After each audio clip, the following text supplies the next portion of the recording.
अस्सलाम वालेकुम रहमतुल्लाह। मैं हूं यासिर नदीम अलवाजदी। आज एक मुख्तसर वीडियो लेकर आपकी खिदमत में हाजिर हुआ हूं।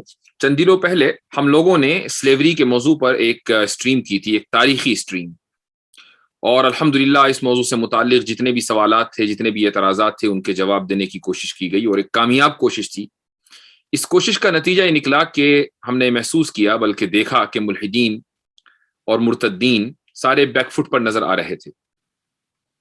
तो इन लोगों का मोराल बुलंद करने के लिए एक मशहूर मुर्तद गालिब कमाल मैदान में आए और उन्होंने एक स्ट्रीम की चंद घंटों पहले।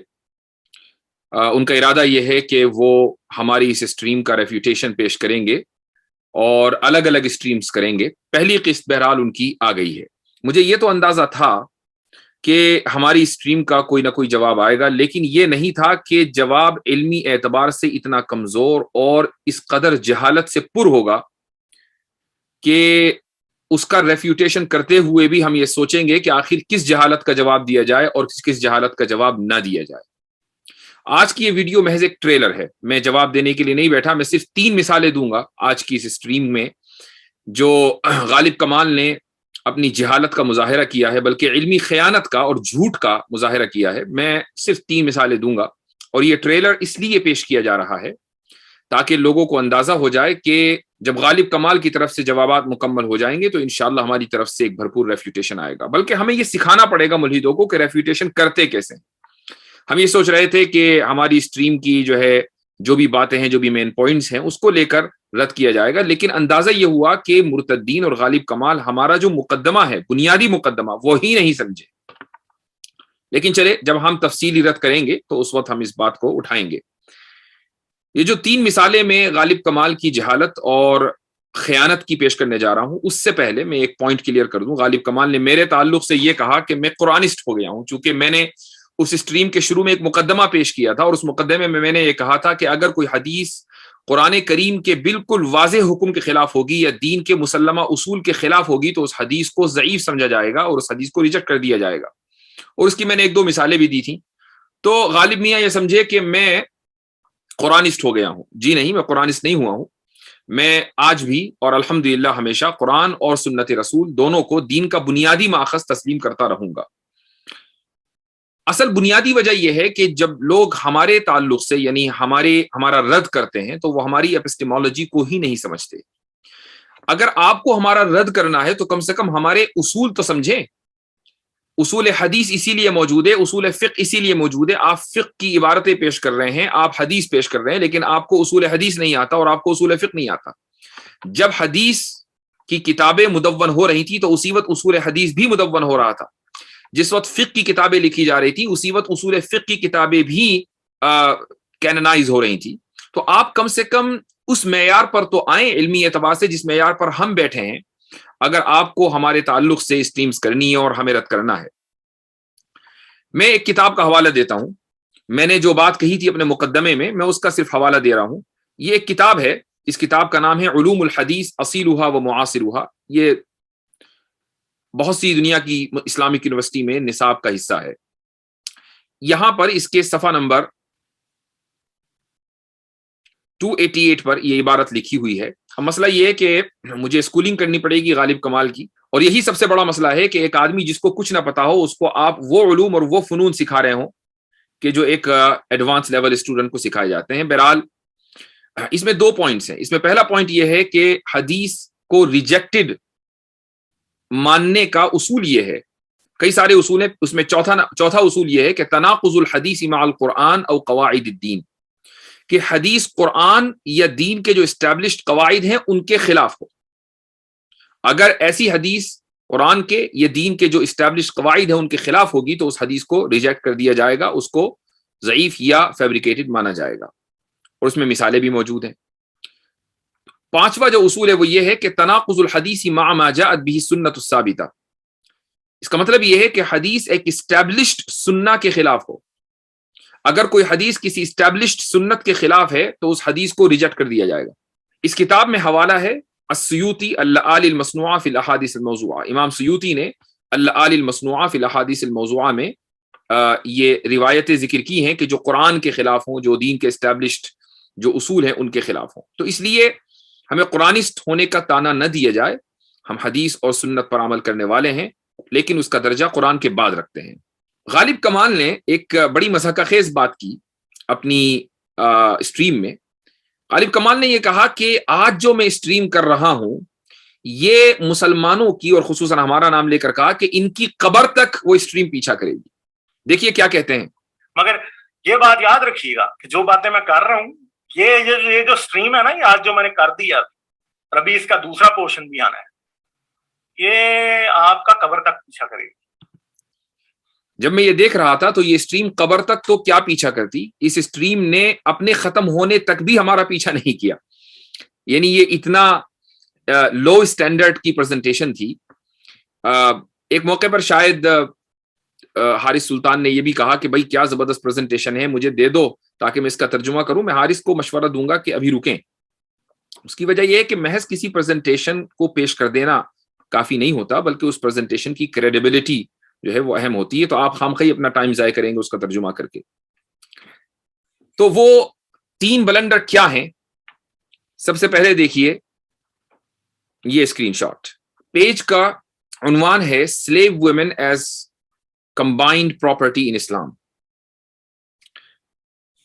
اس کے تحت لکھتے ہیں، امام ابن قدامہ اپنی کتاب المغنی میں لکھتے ہیں، اور اس کے بعد ایک عربی کی عبارت ہے، وَإِذَا كَانَتِ الْأَمَةُ بَيْنَ شَرِيكَيْنِ فَوَطَئَاهَا لَزِمَهَا اسْتِبْرَاء. اور یہاں ایک لفظ چھوٹ گیا ہے، استبراءان ہونا چاہیے، نون چھوٹ گیا، بلکہ نون جو ہے وہ ترجمے کے ساتھ مل گیا. خیر چلیں، وہ چونکہ نہ اردو جانتے ہیں نہ عربی جانتے ہیں، یہ کاپی پیسٹ ہے تو میں ان کو بینیفٹ آف ڈاؤٹ دے سکتا ہوں.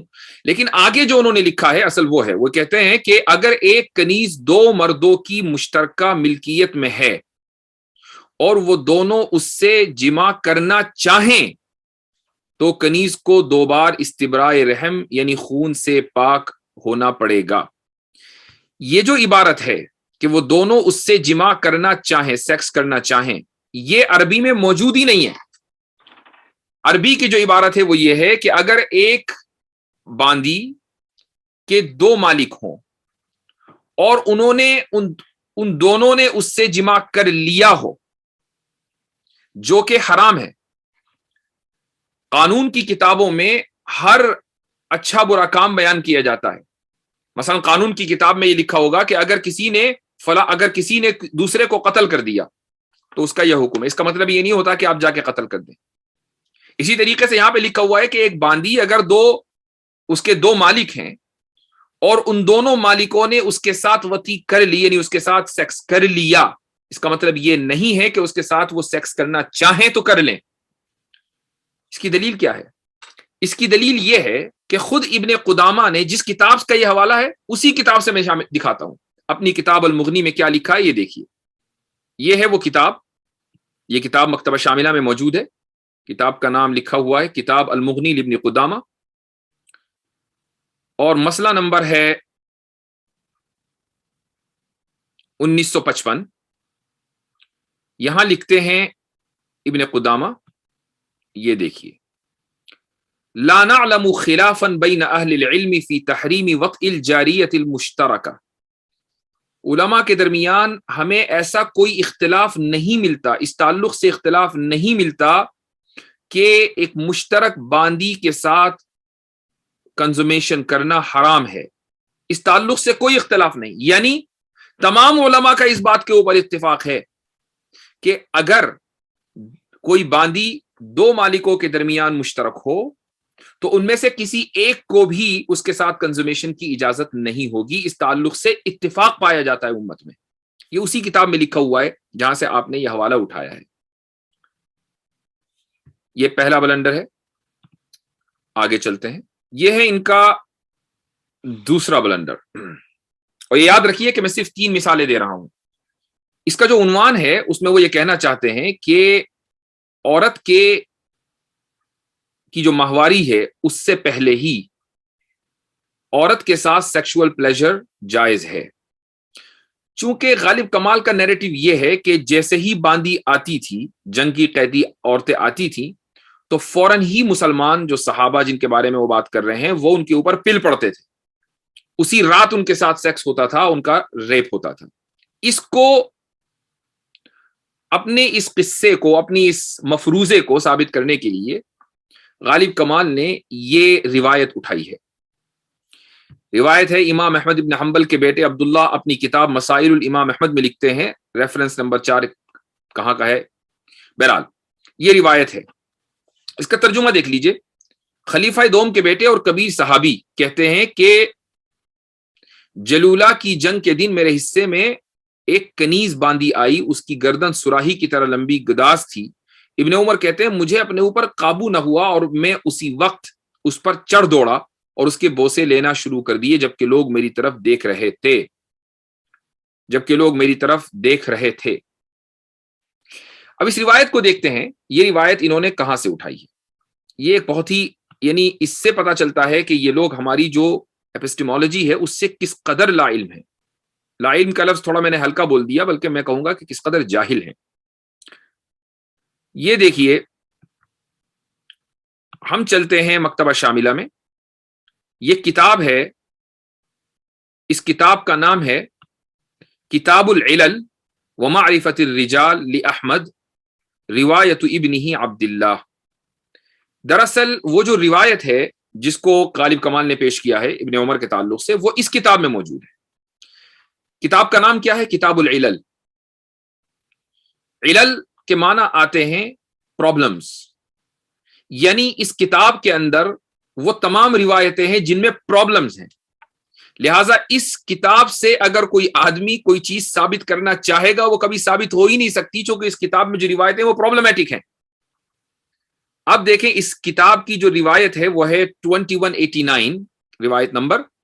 ये वो रिवायत यहां पर आ गई कि इब्ने उमर कहते हैं, इसकी सनद है समिअतु अबी यक़ूलु हद्दसना हुशैम अन अली इब्न ज़ैद अन अय्यूब अल-लुख़मी अन इब्न उमर।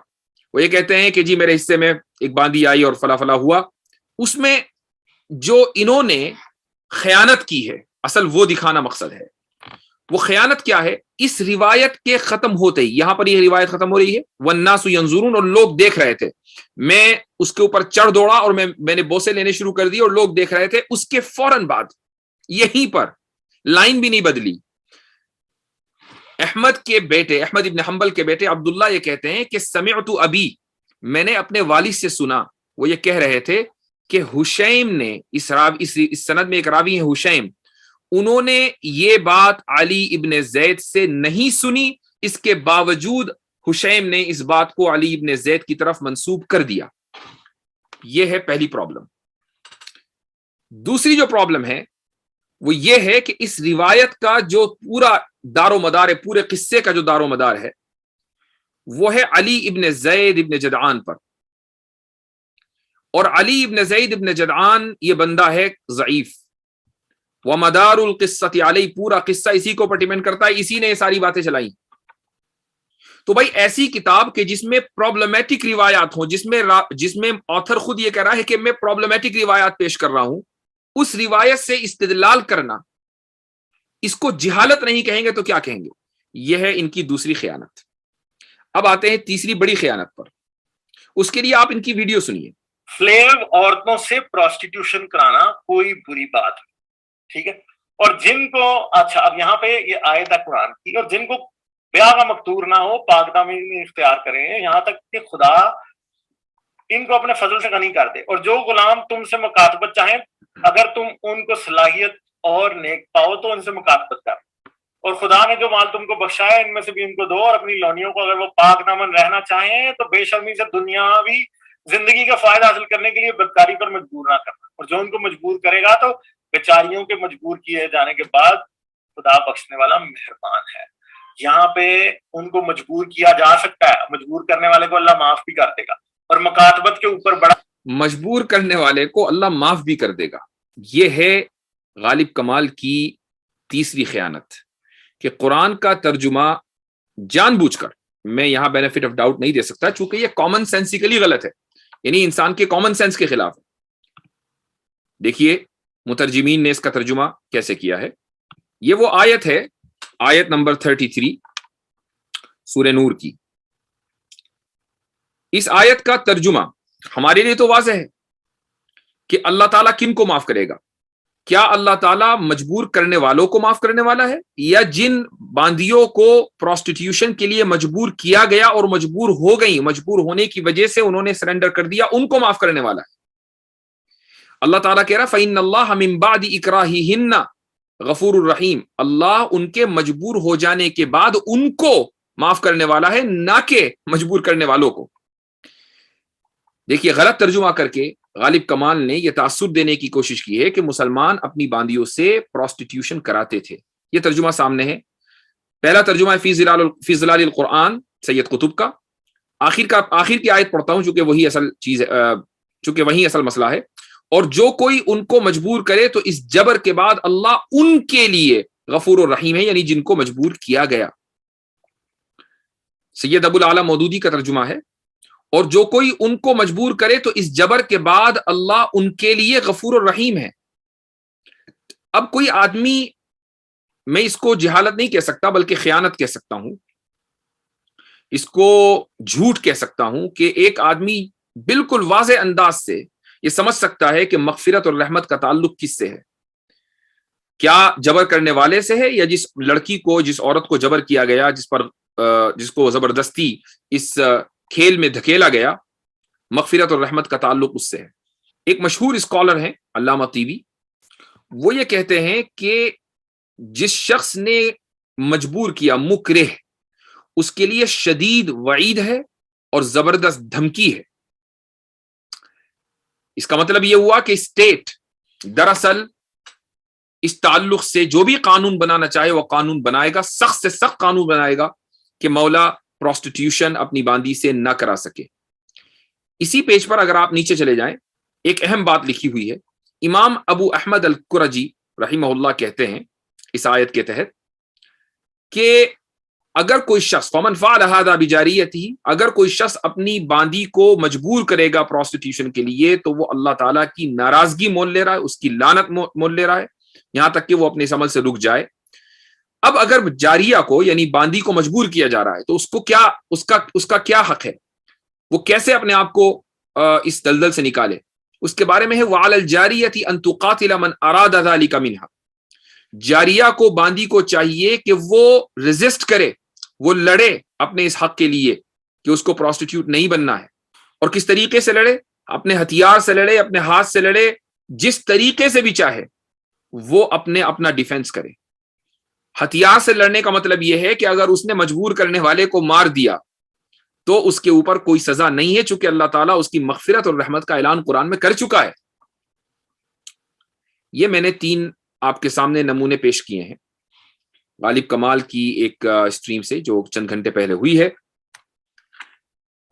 میں یہ چاہوں گا کہ غالب صاحب آپ اپنی اگلی اسٹریم سے پہلے اسلامک اپسٹمولوجی کا تفصیل سے مطالعہ کریں، چونکہ آپ ہمارے معیار پر اتر نہیں پا رہے ہیں اور ہمارا وقت ضائع ہوتا ہے۔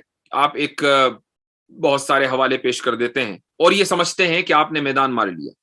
آپ کے جتنے حوالے ہیں ان میں سے آدھوں سے زیادہ حوالوں اور ریفرنسز کا ہم آلریڈی اپنی اسٹریم میں جواب دے چکے ہیں۔ اس لیے میں جب آپ کی اسٹریم دیکھ رہا تھا تو مجھے محسوس ہوا کہ اس بندے نے تو ہماری اسٹریم 6 گھنٹے کی دیکھی ہی نہیں، یہ جواب کس چیز کا دے رہا ہے؟ جو ہمارا مقدمہ نہ سمجھا ہو، جو ہماری پوزیشن نہ سمجھا ہو، جو ہمارا سٹینس نہ سمجھا ہو، وہ جواب دینے کے لیے آ گیا اور لوگ اندھ بھکتی میں اس کو کہنے لگے کہ غالب صاحب آپ نے کمال کر دیا۔